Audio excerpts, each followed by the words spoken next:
Ready to sell your home? Let's jump straight into the steps on how you can get your home ready, prepared for the market, and sold within a short amount of time.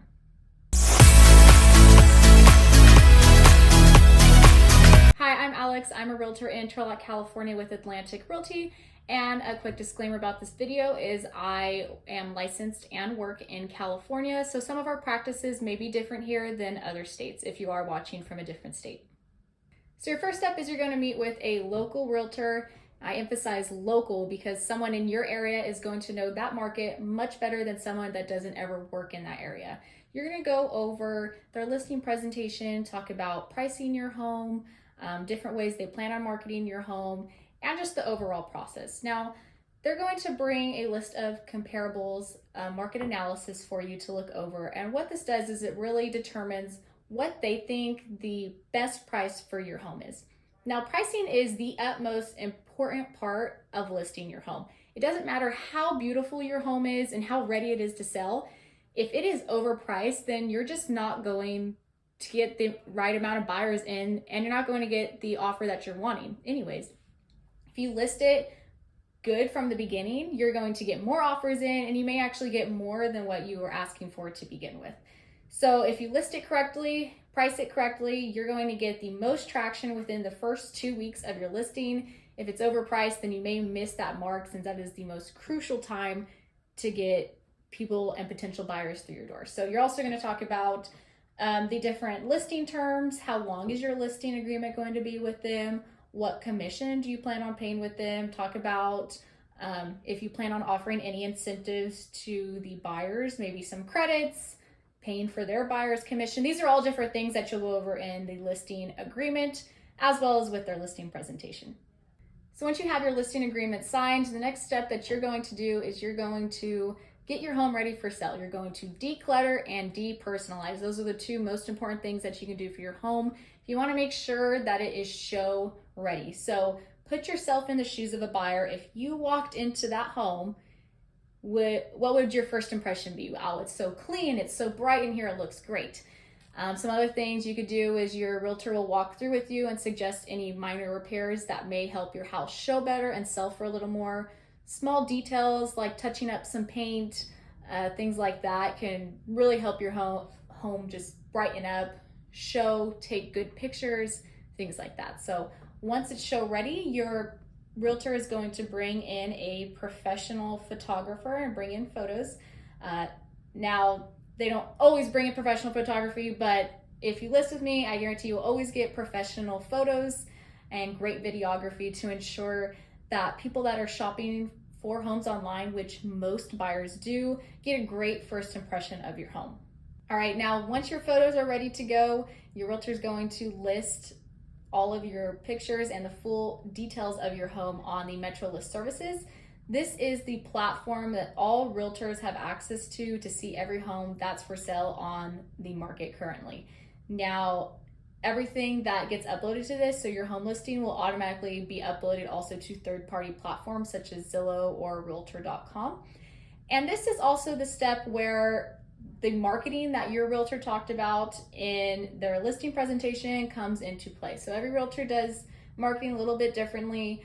I like to do, as I mentioned, really professional photos and videography to put on social media to ensure that people in our local area are seeing those posts and that it's getting more traction. This is also open houses. So you could do open houses for your home if that's something that you're comfortable with.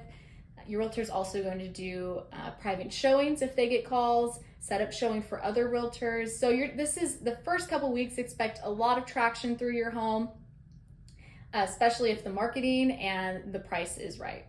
So once you've had buyers come through and you get that buyer that absolutely loved your home and you receive an offer on your home, this is your time to negotiate and to either accept an offer, counter an offer, or not accept an offer.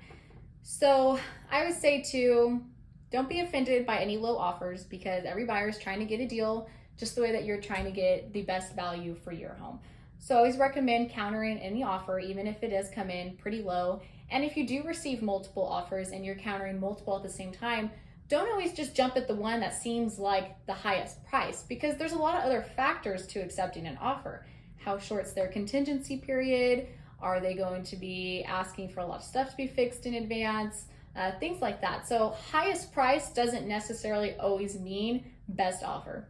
It does in some cases, but not in every case. So your realtor is going to walk you through the different offers that you get, and then you're either eventually going to accept one and agree to terms. So your realtor is going to negotiate on your behalf and ensure that you are getting the best deal.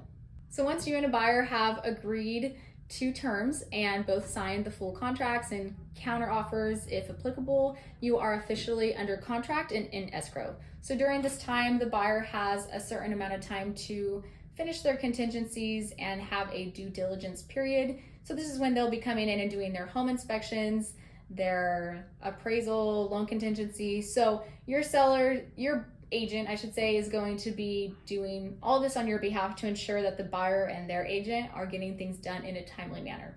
Now, what you are accountable for is disclosures. This is extremely important. There's different state disclosures as well too. So in California, you'll have quite a big packet to fill out.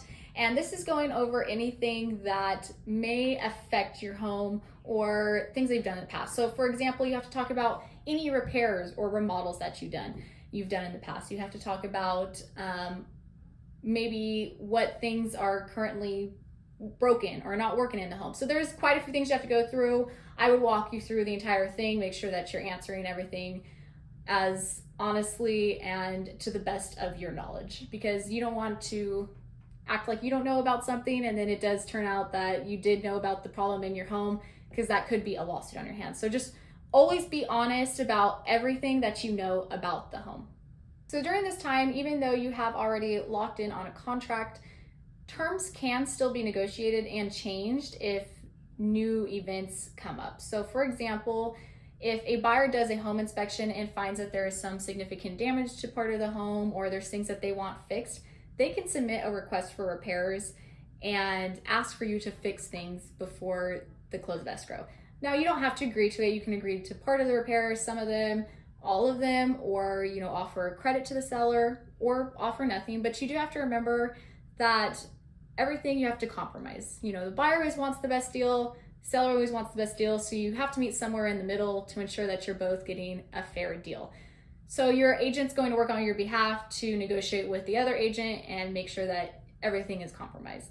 Now, once the buyer is done with their due diligence period, they're going to remove their contingencies, and that's saying that they are locked in, ready to go, and you are in the final steps of almost closing. So the next thing that you're going to do is you're going to go to a title company, or they'll send a notary out, and you're going to sign all the final closing details. Have your realtor come with you so they can answer any questions that you may not be familiar with. And that's almost the end of the process. You'll wait for the buyer to sign as well too. The buyer will then wire their funds over. And once the title company has cleared those funds and everyone's signed, you are officially on record and your home has officially sold.